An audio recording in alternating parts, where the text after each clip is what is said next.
오늘 주신 하나님의 말씀입니다. 하나님의 말씀 창세기 12장 6절에서 13절에 있는 말씀입니다. 제가 갖고 있는 성경책으로는요, 신약성경 14면에 있습니다. 창세기서 12장 6절에서 13절에 있는 말씀입니다. 창세기 12장 6절부터 제가 봉독합니다. 아브라함이 그 땅을 떠나 세겜 땅 모래 상수리 나무에 이르니 그때 가나안 사람이 그 땅에 거주하였더라. 여호와께서 아브라함에게 나타나 이르시되 내가 이 땅을 네 자손에게 주리라 하신지라. 자기에게 나타나신 여호와께 그가 그곳에서 제단을 쌓고 거기서 베델 동쪽 산으로 옮겨 장막을 치니 서쪽은 베델이요 동쪽은 아이라. 그가 그곳에서 여호와께 제단을 쌓고 여호와 이름을 부르더니 점점 남방으로 옮겨갔더라. 그 땅에 기근이 들었으므로 아브라함이 애굽에 거류하라고 그리로 내려갔더니 이는 그 땅에 기근이 심하였음이라. 그가 애굽에 가까이 이르렀을 때에 그의 아내 사례 때문에 말하되 그의 아내 사라에게 말하되 내가 알기에 그대는 아리따운 여인이라. 애굽 사람이 그대를 볼 때 이르기를 이는 그의 아내라 하여 나는 죽이고 그대는 살리리니 원하건대 그대는 나의 누이라 하자. 그러면 내가 그대로 말미암아 안전하고 내 목숨이 그대로 말미암아 보존되리라 하니라. 아멘. 성경의 기도의 내용까지 전체가 다 완벽하게 기록된 기도는 창세기 18장에 보면은 아브라함이 소돔과 고모라를 위해 기도할 때 특별히 중보 기도했던 그 내용이 최초의 기도로 기록되어 있습니다. 우리가 잘 알고 있다시피 이 기도는요, 소돔과 고모라를 구원해 달라는 기도였습니다. 근데 그 소돔과 고모라는 어떻게 됩니까? 결국은 불과 유황불로 멸망하게 되었죠. 그러면 이 기도는 어떤 기도입니까? 하나님께 응답받지 못한 그런 기도가 되었습니다. 우리는 기도할 때 신이 나야 됩니다. 우리는 기도할 때 힘이 나야 됩니다. 우리는 성경 주님께서 말씀하신 그대로 쉬지 말고 기도할 수 있는 사람들이 되어야 합니다. 근데 우리가 기도할 때 힘이 나지 않고 기도할 때 더 열심히 기도하지 못하는 이유 중에 하나가 뭡니까? 바로 이처럼 간절히 기도해도 내 뜻대로 그 기도가 응답이 되지 않는 경우가 더 많기 때문에 그렇습니다. 여러분, 기도는 강력합니다. 기도는 능력이 있습니다. 기도는 은혜롭습니다. 기도는 너무나 고귀한 것입니다. 그렇기 때문에 우리는요, 어떤 가운데든지 기도해야 됩니다. 현실의 고난이든 미래의 소망을 놓고든 무엇이든 놓고 우리는 언제나 기도해야 됩니다. 근데 기도를 하되 우리는 정확하게 기도해야 됩니다. 그래서 오늘 아브라함의 기도를 통해서 한번 우리가 우리의 기도에 대해서 다시 한번 저는 생각해 보려고 합니다. 오늘날 아브라함 갈대와 우르에 있는 아브라함에게 하나님이 나타나셨습니다. 그래서 하나님께서 말씀하십니다. 내가 지시한 땅으로 가라. 그래서 그는 잘 살고 있던 모든 것들을 다 버려두고 하나님께서 지시한 가나안 땅에 들어왔습니다. 근데 이게 웬건 하나님께서 약속하신 땅에 들어왔는데 가나안 사람들이 이미 살고 있습니다. 그리고 그들이 아브라함이 장막을 치지 못할 정도로 그들을 경계하고 냉대합니다. 할 수 없이 다른 곳으로 내려갑니다. 세겜 지역에 이릅니다. 그 세겜 지역에 이르니까 이제 하나님이 나타나셨어요. 그리고 다시 말씀합니다. 이 땅을 내가 내게 주겠다. 내 자손에게 주겠다. 근데 그 땅을 가만히 둘러보니까요, 그가 지금까지 살았던 갈대아 우르보다 더 좋아 보이는 것은 없어 보입니다. 우리 6절에 보면 이런 말씀이 있습니다. 모래 상수리 나무라고 나옵니다. 상수리 나무는요, 이스라엘에서 자라는 많은 나무 종류들인데 그 중에 가장 크게 높게 자라는 나무가 바로 상수리 나무였습니다. 그렇기 때문에 대부분의 상수리 나무 밑에 동네 어귀에 큰 상수리 나무가 있었고요. 그 상수리 나무 밑에는 항상 이방 우상을 위한 산당이 지어져 있는 것이 일반적이었습니다. 그런데 오늘 상수리 나무 앞에 특별한 단어가 하나 붙어 있죠. 그건 뭡니까? 모래라는 단어입니다. 모래. 이 모래의 뜻이 뭐냐면 종교적으로 가르치는 자라는 뜻입니다. 종교적으로 가르치는 자. 상수리 나무가 있는데 그 앞에 종교적으로 가르치는 자라는 특별한 단어가 붙어 있는 걸 볼 때 이 상수리나무에 이방인 신당이 있는 것은 당연한 것이고, 이 신당도 보통 다른 신당들보다 더 큰, 아니면 굉장히 유명한 그러한 산당이 그곳에 있었던 것임에 틀림없습니다. 그 산당을 보았던 아브라함은 마음이 불편했던 것 같아요. 그래서 그는 다른 곳으로 옮깁니다. 그래서 베델 동쪽 산으로 다시 옮겨갑니다. 그곳에 옮겨가니까 문제가 생깁니다. 그의 생업이 목축하는 것이었습니다. 근데 산에 올라가니까요, 목축을 할 수가 없어요. 그래서 8절에 보면 어떤 말이 있습니까? 그가 그곳에서 여호와께 제단을 쌓고 여호와의 이름을 부르더니라고 기록하고 있습니다. 여러분 한번 생각해 보십시오. 여러분 다른 사람의 이름을 언제 부르십니까? 그 사람에게 무엇인가 할 말이 있거나 용건이 있을 때 그 사람을 부릅니다. 그렇다면 여기서 아브라함이 하나님을 불렀다. 이 말은 무슨 말입니까? 아브라함이 하나님께 무엇인가 할 말이 있었다. 아브라함이 용건이 있었단 말이죠. 사람이 하나님께 할 말이 있으면 그건 뭐라고 얘기합니까? 기도잖아요. 그러니까 아브라함이 하나님께 기도했을 겁니다. 무엇을요? 아마 아브라함이 이렇게 기도했을 겁니다. 가나안 사람들의 방해도 없고 내 생업이 목축도 잘 할 수 있으며, 하나님, 내가 이제 하나님을 따라가기로 했으니까 여호와 하나님을 잘 섬길 수 있는 그런 곳을 나에게 허락해 주시옵소서. 아마 그는 이렇게 기도했을 거예요. 그러면서 그런 가운데 그는 어디로 갑니까? 오늘 성경 9절에 보면 점점 남방으로 옮겨갔다 해서 남방으로 내려갔다고 되어 있습니다. 이 남방이란 말은요, 네게브란 말입니다. 이것은 그냥 글자 그대로 남쪽으로 향해 갔다 이런 말이 어떤 지명을 말하는 것이 아니라 남쪽을 향해 내려갔다 이 말입니다. 근데 이스라엘 남쪽은 어떤 곳입니까? 이것은 팔레스틴과 애굽, 그러니까 이집트 쪽에 있는 그러한 곳입니다. 그쪽은 잘 아시다시피 어떤 곳이죠? 건조한 사막인 곳이에요. 그곳에 그가 가고 싶어서 갔겠습니까? 밀려가서 척박한 곳에 이를 정도로 그는 이것에 밀려갈 수밖에 없었습니다. 그만큼 가나안 족속들의 회방이 심했고 정말 그가 살 수가 없었던 거죠. 근데 엎친 데에 덮친다고 오늘 성경에 무슨 말이 있습니까? 그 땅에 기근이 들어있으므로. 남방으로 내려가기 위해서, 살기 위해서 내려갔는데 이제 그 땅에 기근이 옵니다. 기근이 오니까 어떻게 합니까? 먹을 것이 없어요. 힘들어요. 그러니까 이제는 그는 다시 내가 있었던 곳으로 올라가야겠다. 가나안으로 올라가야겠다 생각해 봤는데, 생각해 보니까 여기가 기근인데 가나안 지역이라고 별거 있겠습니까? 똑같겠지요. 오히려 내가 갖고 있는 것마저도 빼앗길 것 같다는 염려가 듭니다. 그래서 그는 어떻게 합니까? 더 내려가서 나일강의 비옥한 삼각주 평야, 고대의 식량 창고로 유명한 애굽 땅으로 내려갑니다. 애굽 땅으로 내려가니까요, 먹고 사는 것, 양치는 것 이런 문제는 다 해결이 됩니다. 그런데 새로운 걱정거리가 그의 머리에 스치게 됩니다. 그것은 바로 그의 아내 사례 때문이었습니다. 사례가 굉장히 이뻤었던 것 같아요. 그 사례의 아내 사례의 미모가 아브라함에게 걱정거리가 됩니다. 그 당시에서는요, 남의 아내일지라도 그 아내가 너무나 이뻐서 탐이 나면 그 남편을 죽여버리고 그 아내를 빼앗아 내 아내로 첩으로 삼든지 내 후실로 삼는 경우가 다반사였습니다. 이와 같은 일을 제일 처음 시작한 사람이 누굽니까?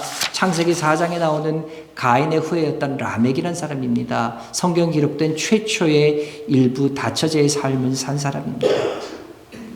이제 애굽에 내려가면은요, 그 아내 사례 때문에 어쩌면 내가 죽음을 당할 수도 모르고 그렇게 하면서 내가 삶이 끝날 수도 모른다는 생각을 한 아브라함은요, 그때부터 아내에게 얘기합니다. 당신을 내 아내라고 하지 말고 누이라고 합시다. 이렇게 속이기도 합시다. 여러분 한번 생각해 보십시오. 하나님께서 복을 주신다고 하셨습니다. 내 이름을 창대케 해주시겠다고. 그리고 너를 축복하는 자는 축복하고 너를 저주한 자는 저주하게 할 것이다. 너는 복의 근원이 될 것이다. 이와 같이 기가 막힌 달콤한 말로 갈대아 우르에서 잘 살고 있는 사람을 끌어낸 분이 하나님이십니다. 그렇다면 이와 같은 말로 끌어내셨다면 그의 삶이 어떻게 됩니까? 하나님에게서 끌어내셨다면 탄탄대로 가운데 만사 형통 16차선 고속도로가 쫙 뚫려야 되는데 지금 그의 형제 상황은 어떻습니까? 나쁜 일만 이어지고 있습니다. 나쁜 일만 이어지고 있는데 하나님께서는요 아무 말씀도 안 하십니다. 침묵하고 계세요. 그리고 앞으로 상황을 봐도 마찬가지예요. 전혀 나아질 기미는 전혀 보이지 않는다는 것이 문제입니다. 이런 가운데 아브라함은 고민할 수밖에 없었을 겁니다. 근데 우리가 성경을 가만히 자세히 살펴보면요 결코 그렇지만 않은 것을 우리는 발견하게 됩니다. 갈대아 우르에 있을 때 하나님께서 나타나셔서 아브라함에게 하나님께서 내가 너에게 가르쳐 지목한 땅으로 가라 하면서 복의 근원이 되겠다고 말씀하셨습니다. 그러면서 그때 이런 약속을 분명하게 주셨는데 그때 하나님께서 우리가 주목해 볼 것은 약속은 해 주셨지만 그 약속이 언제 이루어질 것이라는 구체적인 시간대 그리고 어떤 방법으로 그것을 이루어 주시겠다는 그 방법은 말해 주지 않으셨습니다. 그 당시는 어떤 시대였습니까? 하나님께서 필요한 것이 있으면 사람에게 직접 말씀하시는 직접 계시 좀 그런 말로 표현이 그럴 수 있지만 소위 직통 계시가 있었던 그러한 세대였습니다. 그럼에도 불구하고 하나님께서 아브라함의 직통으로 말씀하셨는데 내가 너를 큰 민족을 이루게 할 거야. 네 이름을 창대케 해줄 거야. 너는 복의 근원이 될 거야. 이와 같은 약속을 하셨는데 언제 어떤 방법으로 그렇게 이루어질 것에는 말씀을 하지 않으셨다는 거예요.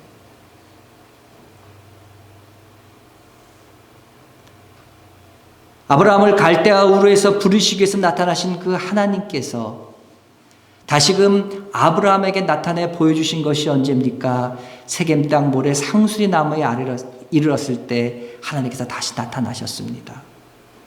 그러면 내가 지시한 곳으로 가라 하셨을 때 나타나신 그 하나님이 다시 나타나셔서 말씀하십니다. 내가 이 땅을 내게 줄 거야.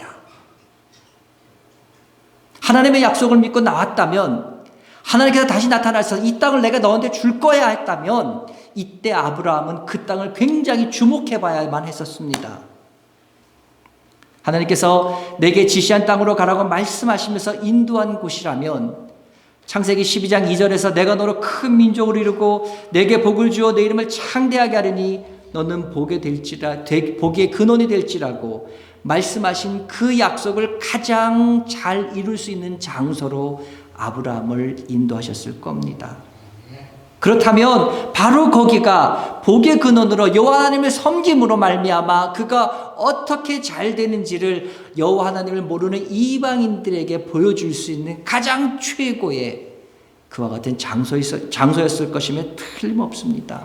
근데 그곳에요 어마어마한 우상의 산당이 있다고요. 걱정할 거 없습니다. 더 큰 어려움, 더 큰 난관이면 하나님께서 더 크신 손으로 더 강력한 권능으로 보호해 주시고 잡아주셨겠지요. 아무리 그 땅이 마음에 들지 않고 아무리 모든 상황이 이해가 안 된다 할지라도 하나님께서 약속해 주셨으니까 그 약속을 믿고 놓치지 말고 소망을 갖고 인내하며 거기에 머물렀어야만 했습니다. 근데 아브라함은 어떻게 합니까? 아브라함이 보기에는요 하나님께서 그렇게 약속하셨다면 내가 나타나자마자 저들이 저주를 받고 없어지고 내가 진짜 떵떵거리는 것까지는 아닐지라도 내가 최소한 먹고 사는 건 어렵지 않아야 되잖아. 최소한 안심하고 살 수 있어야 되잖아. 이런 생각을 했던 것 같아요. 근데 상황이 전혀 그렇지 않으니까 그는 아마 하나님께서 약속을 잊으신 건 아닐까? 하나님께서 약속을 깨트리시는 건 아닐까? 이런 생각을 했던 것 같아요. 그래서 자기 임의로 판단하여 남방 지역으로 점점 옮겨갑니다. 창세기를 잘 살펴보면 어떻게 됩니까? 우리는 잘 알고 있습니다. 아브라함은 결국 복을 받아 그 이름을 아브라함이라고 바꾸면서 그 이름을 널리 떨치게 됩니다. 뿐만 아니라 그의 자손도요 400년의 큰 민족을 이루어서 그 땅을 약속하신 그대로 차지하게 됩니다. 우리 하나님은 신실하신 하나님이셨고 그 약속을 어김없이 지키신 하나님이셨습니다. 온 우주 가운데 스스로 유일하게 계신 분은 하나님밖에 없으십니다.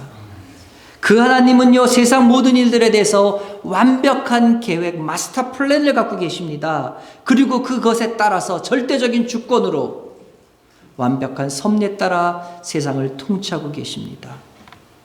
그와 같은 완벽한 분, 그와 같이 대단하신 분, 이런 분이 통치하시는데 이분이 자신에게 나타나 약속하셨다면 당연히 그분의 때에 그분의 방식으로 모든 것이 이루어질 겁니다.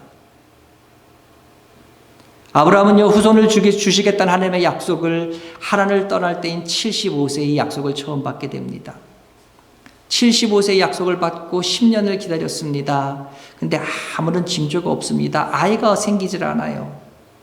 그러니까 아내 사레는 단순하게 생각합니다.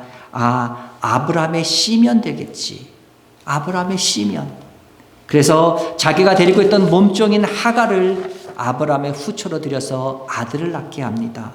10년 후니까 75세의 약속을 받고 10년 후에 후처를 드리게 됐으니까 86세에 이스마엘을 낳습니다.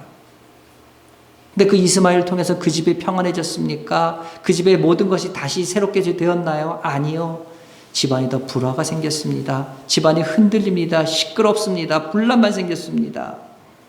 그렇다면 이 복받은 집안이 이렇게 시끄럽고 불화가 생겼으면 하나님이 개입하시고 말씀하실 만도 한데 하나님은 끝까지 침묵하십니다. 그러던 하나님은 언제 다시 말씀하십니까? 아브라함이 99세가 되니까 비로소 아브라함에게 나타나서 말씀하십니다. 네 나이 100세에 사라에게 내가 약속의 씨앗인 이삭을 주겠다고. 하나님께서 나타날 때, 하나님의 약속을 이루실 때, 100세 때 하나님의 방법으로 모든 경수가 끊어진 아내였지만 그녀의 몸을 통하여 아들을 주시겠다고 하나님의 방법으로 이름까지 지어주신 걸 보게 됩니다. 약속을 주신 때부터 약속을 이루실 때까지 25년의 시간이 걸렸습니다. 그러면 그 시간은 무슨 시간이었습니까? 그동안 하나님은요 아브라함을 만들어 가셨습니다. 다듬어 가셨어요. 아브라함으로 하여금 당신의 때, 당신의 방식에 맞춰서 어떨 때는 고난을 주시기도 하시고 어떨 때는 환경과 여건을 바꾸기도 하시고 많은 경험을 갖게 하심으로 말미암아 아브라함으로 사레를 사라로 열국의 아버지와 열국의 어미로 세워가셨습니다. 하나님은요 믿음의 조상으로 세우기 위해서요 그들의 믿음을 자라가기에 가장 합당한 방식의 연단을 가장 합당한 때에 맞춰서 거치게 하심으로 하나님에 대해서 그들이 점점 올바르게 알아갈 수 있도록 만드신 것이지요. 어제 새벽 기도를 통해요 제가 말씀드렸습니다. 우리가 기도를 할 때 제일 먼저 생각할 것이 내가 기도를 하고 있는 대상이 누구인가를 분명히 기억해야 된다고 저는 말씀드렸습니다. 우리가 드리고 있는 우리의 기도의 대상은 누구십니까? 하나님. 이분은 어떠신 분이십니까? 나를 나보다 더 잘 알고 계신 분이 하나님이십니다. 그리고 하나님의 거룩한 계획에 맞춰서 내 인생을 이끌고 계신 분이십니다. 뿐만 아니라 우리가 기도할 때마다 우리의 기도를 귀 기울여서 긴장하셔서 귀 기울여서 바로 앞에서 듣고 계신 분이 바로 우리 하나님이십니다. 우리가 기도할 때는요 이런 하나님께 내가 지금 기도하고 있음을 분명히 기억하고 확신하면서 기도해야 된다고 제가 말씀드렸습니다. 그럼 오늘 본문을 통해서 우리가 또 기도에 대해서 배울 수 있는 중요한 교훈은 무엇입니까? 그것은요 하나님이 주신 약속을 붙잡고 기도하면 하나님의 방법으로 하나님의 때에 분명히 이루신다는 말씀입니다. 이 원리를 오늘날 우리 신앙생활에 우리가 살아가는 삶에 적용하면 어떻게 됩니까? 먼저 우리는요 아브라함 때처럼 하나님께서 하나님의 약속을 하나님의 계획을 우리에게 직통으로 직통계시로 말씀하시는 것은 정말 특이한 경우, 특별한 계획 있는 비상한 경우가 아니면 그런 경우는 거의 없습니다. 없다고 저는 말씀 안 드립니다. 하나님께서 지금도 그렇게 하시는 경우가 있으시니까. 그렇지만 일반적인 경우 직통계시로 그렇게 하시는 경우는 참 드뭅니다. 그래서 우리는요, 기도를 할 때 어떻습니까? 보통 기도할 때 개인적인 소망이나 아니면 계획들, 아니면 우리들이 당한 고난에서 구원해달라 이런 기도를 주로 하나님 앞에 드리게 됩니다. 그러면요, 우리가 드리는 이런 기도를 드릴 때 우리가 해야 될 것은 뭡니까? 내가 드리고 있는 기도가 하나님의 뜻에, 하나님의 계획에 분명히 합당한지, 합한 기도인지, 우린 그것을 찾아보고 늘어내라 점검해 봐야 됩니다. 내 기도가 하나님 마음에 합한 기도인지, 하나님의 계획과 일치하는 기도인지 우리가 어떻게 점검하고 어떻게 확인할 수 있습니까? 기도는요, 기도로 확인하는 수밖에 없어요. 기도는 기도로 확인할 수밖에 없어요. 그럼 무슨 말씀입니까? 하나님, 내가 드리고 있는 이 기도가 하나님의 뜻에 합한 기도입니까? 기도하면서 하나님의 뜻을 찾아가야 된다는 겁니다. 기도하면서 찾아가고요. 기도하면서 찾아가고 맞춰다 보면요, 우리 성령께서 우리들이 기도가 잘못됐으면 그것을 바른 기도로, 하나님의 뜻이 어떤 것인지 우리에게 분명히 보여주시고 비춰주십니다.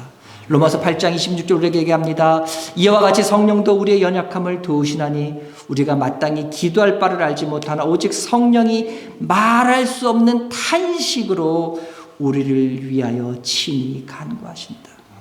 여러분, 기도하고 있습니다. 근데요, 내 기도가 하나님의 방향과 하나님의 생각과 어긋났어요. 그러면 어떡합니까? 기도 계속하면은요, 성령께서 친히 간구해 주세요. 말할 수 없는 탄식으로, 말할 수 없는 안타까움을 가지고. 성령께서 우리를 안타까움 가지고 우리를 친히 간구하시는데 우리는 영적인 존재예요. 성령께서 우리 안에 계세요. 그렇다면 그것을 못 깨달았겠습니까? 아니지요. 깨달아 알 수밖에 없지요. 분명히 볼 수밖에 없지요. 그러면 어떻게 하면 됩니까? 우리의 기도의 방향을 성령께서 원하시는 방향으로, 우리의 기도를 하나님의 뜻이 있는 방향으로 조절해 나가면 됩니다. 조절해 나가면서요, 우리의 기도가 하나님의 뜻에 일치한다면 하나님께서는요, 나를 통해 그것을 이루어 가실 겁니다. 이루어 가실 텐데 어떻게 이루어 가십니까? 그 역시도 하나님의 계획의 일부이기 때문에 당연히 하나님의 때에 하나님의 방법으로 이루어 가실 겁니다. 그러니까 이루어가는 방법이요, 이루어가는 때는요, 온전하게 그분께 맡기고 우리는 무엇만 해야 됩니까? 기도하면서 나가가면 됩니다. 근데 문제가 참 항상 생기지요. 이렇게만 되면 얼마나 좋겠습니까마는 문제가 생기죠. 문제는 뭡니까? 우리 거의 대부분은 기도하면서 내 때에 내 방법을 해 주시옵소서 하고 기도한다는 게 문제입니다. 내 때에 내 방법으로. 마치 하나님을 뭐라고 생각하는 것 같아요? 자동 판매기로 생각하시는 것 같아요. 자동 판매기에 기도의 동전을 탁 넣고 내가 원하는 물건을 딱 누르니까 그 물건이 딱 지금 떨어지기를 기대하는 그런 식이란 말이지요. 왜 이렇습니까? 왜 이렇게 급합니까? 왜 이렇게 초조합니까? 우리 대부분이 기도할 때 언제 기도합니까? 위급한 일이 생겨야 기도하지요. 평안할 때 여러분 기도하십니까? 감사합니다. 기도하시는 분 감사합니다. 근데 우리가 대부분 언제 기도하지요? 위급할 때. 일이 생겨야만 기도하니까. 그러다 보니까 어떻게 생깁니까? 기도도요, 응답도 급하게 이루어져야 돼. 지금 당장 해주시옵소서. 그렇게 되지 않으면요, 하나님을 의심하기 시작합니다. 너무나 안타깝게도 너무나 많은 성도들이 조금만 문제가 생기면 하나님 앞에 나와서 떼쓰듯이 내 사정을 막 토해냅니다. 예수 믿어도 고난 오니까요, 내가 이런 바쁜 가운데 이렇게 짬을 내서 기도하고 있는데 하나님 내 정성을 좀 알아달라는 뜻이 마치 외상값 청구하듯이요, 당연히 지금 당장 응답해야 된다고 요구합니다.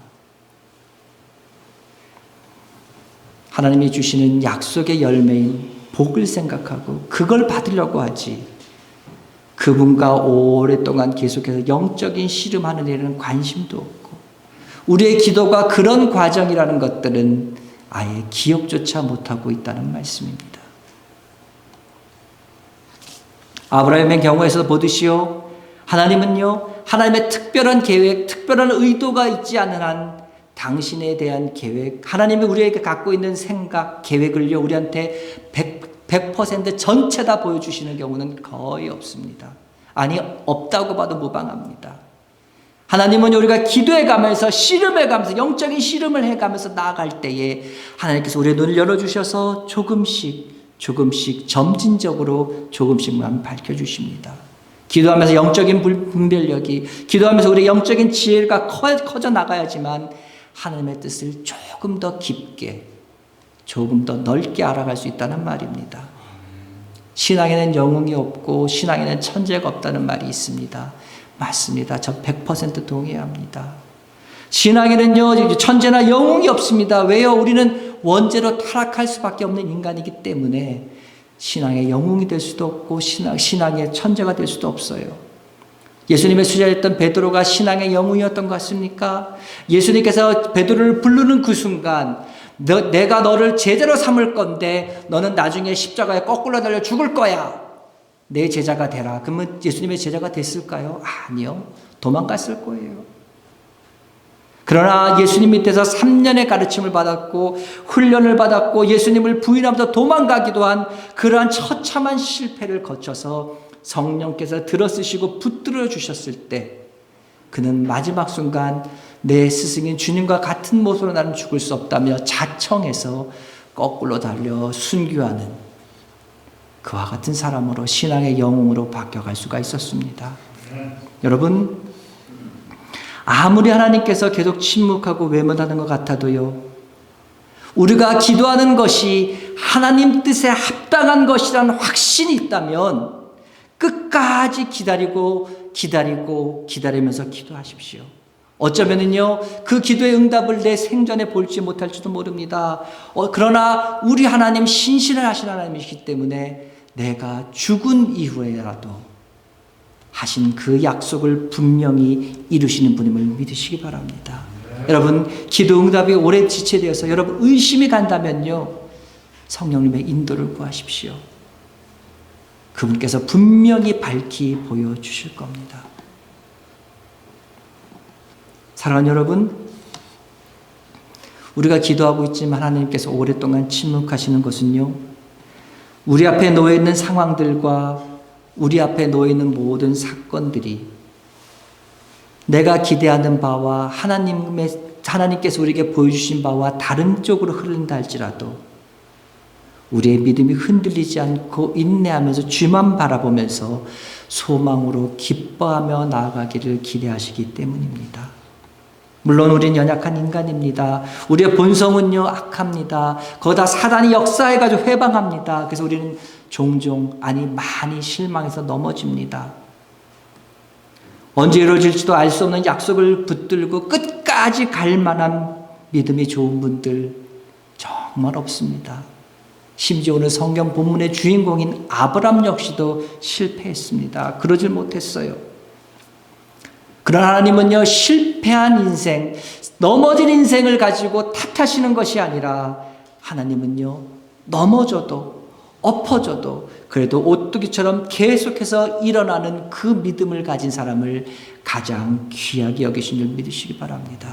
여러분 앞에 맺혀진 열매는요, 하나님께서 책임지실 것이기 때문에 우리는 어떻게 하면 됩니까? 그 과정을 하나님께서 하나님 방식대로 행하시는 것, 그것만 우리는 지켜만 보기만 하면 됩니다. 그러면은요, 아브라함에게 그랬듯이 하나님께서 반드시 하나님의 때에 하나님의 방법으로 우리들의 기도를 이루어 가실 줄 믿습니다. 아브라함에게 주신 복을 주시고 이름을 높이시고 나로 말미암아 주변이 복이 되는 복의 근원이 되는 축복을 우리에게도 동일하게 주실 줄로 믿습니다. 이 복을 받아 누리기에 부족함 없는 로고스교회 성도 되시기를 주님으로 다시 한번 축원합니다. 기도합니다. 하나님 아버지 감사합니다. 오늘도 기도에 대해서 잠깐 보았습니다. 하나님, 우리 기도하는 우리들의 많은 기도 제목들이 있습니다. 소원들이 있습니다. 하나님 아버지, 우리 이 소원을 갖고 주 앞에 나아갈 때 주께서 이미 들으셨고 알고 계신 줄 믿습니다. 그러나 하나님 아버지, 그것이 하나님 마음에 합한 가운데서도 지연되고 있는 것은 하나님의 방법과 하나님의 때에 그것을 이루어 주시기 때문인 줄 분명히 믿사오니 실망하지 않게 도와주시옵소서. 마귀 사단이 우리를 흔들면서 하나님이 너가 어디 있느냐 외칠 때에 우리 흔들리지 않고 넘어지지 않고 어떤 가운데서든지 내가 하나님의 뜻 안에 올바로 서 있는가를 점검해 가면서 하나님은 그것만 바라보며 주만 바라보고 나갈 수 우리 될 수 있도록 주여 지키시고 인도하여 주시옵소서. 그 하나님 아버지, 주께서 주시고자 하시는 이 귀한 축복들을, 이 귀한 복들을 받아 누리기에 부족한 우리 될 수 있도록 도와주시옵고, 하나님 아버지, 그 세상 살아나가면서 주님 때문에 내가 행복합니다. 주님과 함께 가기 때문에 내 인생길이 편안합니다. 주님이 계시기에 내가 언제 어디서나 주와 함께 가기에 나는 안전합니다. 기뻐하며 살아갈 수 있는 매일매일 삶들 될 수 있도록 주여 인도하여 주시옵소서. 하나님, 그러나 우리 기도할 때에 하나님, 우리가 부족하여서 내가 연약하여서 잘못 구하는 것들이 있습니까?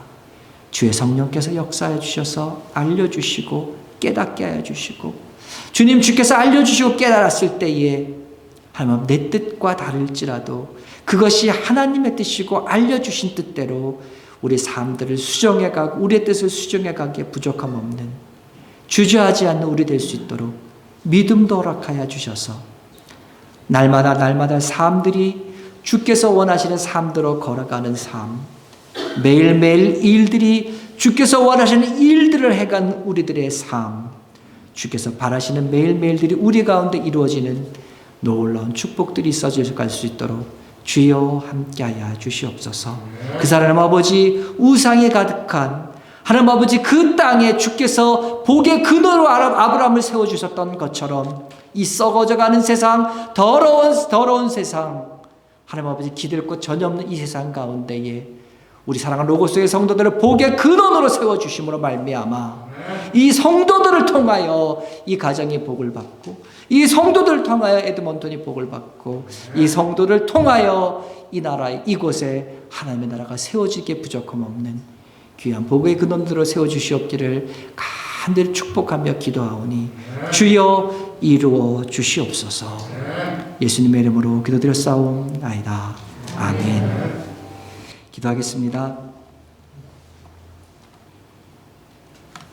이제는 우리 주 예수 그리스도의 은혜와 하나님 아버지의 그 크신 사랑하심과 성령님의 감화, 감동, 위로, 교통, 역사 충만케 하심이 어떤 가운데서든지 내가 하나님의 약속을 믿고 굳건히 나가겠다고 다짐하는 사랑하는 성도들 머리 위에, 그리고 오늘부터 시작되는 일주일 동안의 삶 순간순간들 위에 이제부터 영원토록 함께 있을지어다.